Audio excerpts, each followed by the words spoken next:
Ce matin, j'ai fait une conférence d'initiation opérationnelle à la gestion de crise communale. Or, c'était ce qui était prévu dans l'emploi du temps des conférences de Préventica Rennes. Et je me suis aperçu que dans le public, il y avait des municipalités, des élus, des agents, mais il y avait aussi des industriels. Et bon, moi, en tant que gestionnaire de crise, quand j'ai commencé à écrire situation de crise, se préparer, faire face, pour les industriels, pour les opérateurs et pour toute personne qui ont à gérer un événement exceptionnel. Parce que, je le répète, la meilleure des gestions de crise, c'est celle qui vous empêche d'être en crise. Voilà. Et donc, après avoir écrit ce livre, Situation de crise, se préparer, faire face, chez Territorial Éditions, beaucoup d'élus m'ont dit « mais c'est bien, mais nous, on a la responsabilité de la sauvegarde depuis la loi de 2004, on a parfois des réserves opérationnelles, des réserves communales, des réserves qui sont opérationnelles sur le terrain,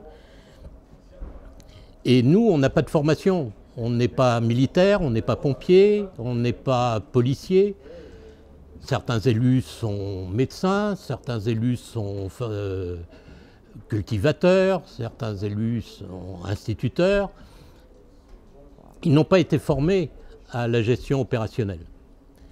Et donc, à partir de mon premier livre, j'ai fait un deuxième ouvrage d'initiation opérationnelle, c'est-à-dire d'expliquer aux gens qui ont une responsabilité opérationnelle, de direction, pas de commandement, hein, de direction opérationnelle, le b.a.-ba, le pourquoi des choses. Pourquoi donne-t-on un ordre? Comment donne-t-on un ordre?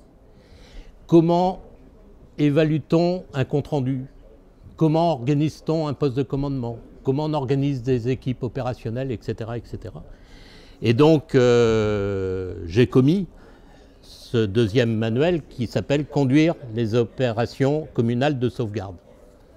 Et ce matin, donc, mes industriels qui étaient là, je m'attendais à voir que des élus et des agents.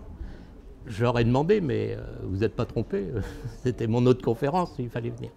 Et ils m'ont dit, ben non, nous, ce qui nous intéresse dans votre approche vers les communes, vers les élus, c'est justement le fait que nous sommes des spécialistes, donc on va plutôt lire votre premier ouvrage, mais nos chefs, nos dirigeants ne sont pas obligatoirement des opérationnels qui ont été formés à la gestion d'événements exceptionnels, et qui plus est, à la gestion de crise.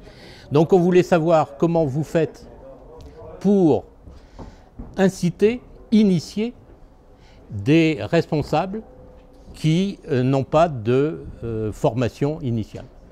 Et donc, bon, bah, c'était intéressant parce que ce n'était pas l'objet de ma conférence initialement, mais on s'aperçoit en fait que c'est la même chose, c'est-à-dire de donner cette envie à des gens qui n'ont pas de formation, non pas de savoir résoudre un problème, mais de savoir être au-dessus de la mêlée et de diriger les autres. Voilà. Et donc là, comme l'a écrit M. François Barouin, le président des maires de France, qui a fait la préface de mon deuxième ouvrage, la méthode que je propose est vraiment adaptée aux gens qui n'ont pas été formés à l'opérationnel. C'est la méthode par tableau de bord, dont j'ai déjà parlé ici dans un autre interview. Et donc voilà, donc je suis heureux et content de cette rencontre ce matin où je me suis aperçu que tout compte fait, l'initiation opérationnelle s'adresse aussi bien aux maires qu'à certains patrons ou certains dirigeants qui n'ont pas reçu de formation opérationnelle.